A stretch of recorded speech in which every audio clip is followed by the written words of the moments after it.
kesempatan kali ini kita akan coba bahas mengenai pendidikan sebagai alat dan sebagai perlawanan kekuasaan.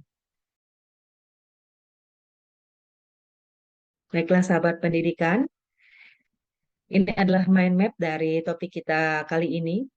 Itu tentang pendidikan sebagai alat dan perlawanan kekuasaan. Yang dibahas adalah fungsi pendidikan, kemudian dampak pendidikan, bagaimana tantangannya, serta bagaimana strategi perlawanannya. Nah, pendidikan berfungsi sebagai alat untuk memahami dan menanggapi kekuasaan. Itu pendidikan mendorong siswa untuk berpikir kritis terhadap sistem yang ada. Kemudian mengajak individu untuk sadar akan isu-isu sosial. Yang ketiga, mendedikasikan pendidikan dalam bentuk gerakan sosial. Bagaimana dengan dampaknya? Itu dampak yang pertama itu meningkatkan kapasitas individu untuk berpartisipasi.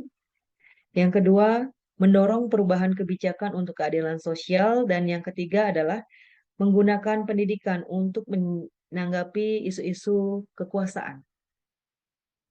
Lalu apa tantangannya? Ada sejumlah tantangan yang dihadapi pendidikan dalam perjuangan ini. Yang pertama, bagaimana mendapat akses pendidikan yang adil dan merata. Tantangan yang kedua itu adalah pengaruh politik atau intervensi politik dalam pendidikan. Tantangan yang ketiga tentang kurikulum yang dapat mendukung kekuasaan. Baiklah, lalu apa strategi yang bisa dilakukan untuk melawan kekuasaan? Itu yang pertama, mendorong metode pendidikan alternatif yang inklusif. Kemudian ada pendidikan horizontal, yaitu menerapkan pembelajaran yang setara tanpa hierarki. Serta yang ketiga, melibatkan masyarakat dalam proses pendidikan atau kolaborasi komunitas. Kekuasaan itu penguasa atau kelompok elit yang menggunakan pendidikan untuk mengendalikan ideologi dan membentuk nilai-nilai masyarakat. Pendidikan bukan sekadar transfer pengetahuan, tetapi melainkan juga instrumen untuk indoktrinasi dan kontrol sosial. Pendidikan menjadi sarana untuk menyalurkan kekuasaan dan menjaga struktur sosial yang ada sehingga menghasilkan generasi yang lebih mudah dikendalikan. Lalu bagaimana perlawanan kekuasaan? Jadi pendidikan dapat membantu individu untuk mengembangkan kesadaran sosial, keterampilan berpikir kritis, dan empati. Kemudian pendidikan yang baik harus mengajarkan keterampilan berpikir kritis untuk menganalisis informasi dan menganalisis otoritas.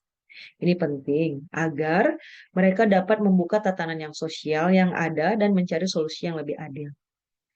Lalu yang ketiga itu pendidikan harus mencerminkan nilai-nilai keadilan dan kesetaraan dalam kurikulumnya, memberikan dukungan bagi mereka yang ingin terlibat dalam perlawanan terhadap keadilan.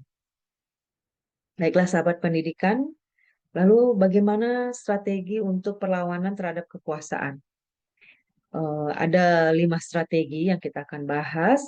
Secara singkat itu ada kesadaran sosial, ada keterampilan berpikir kritis, empati dan toleransi, pengembangan kemampuan komunikasi, serta kurikulum berbasis keadilan.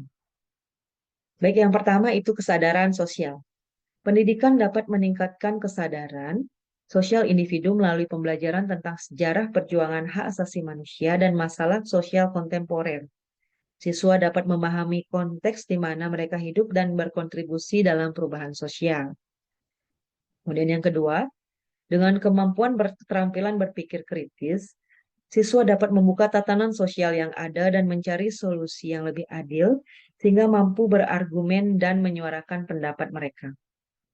Yang ketiga ada empati dan toleransi.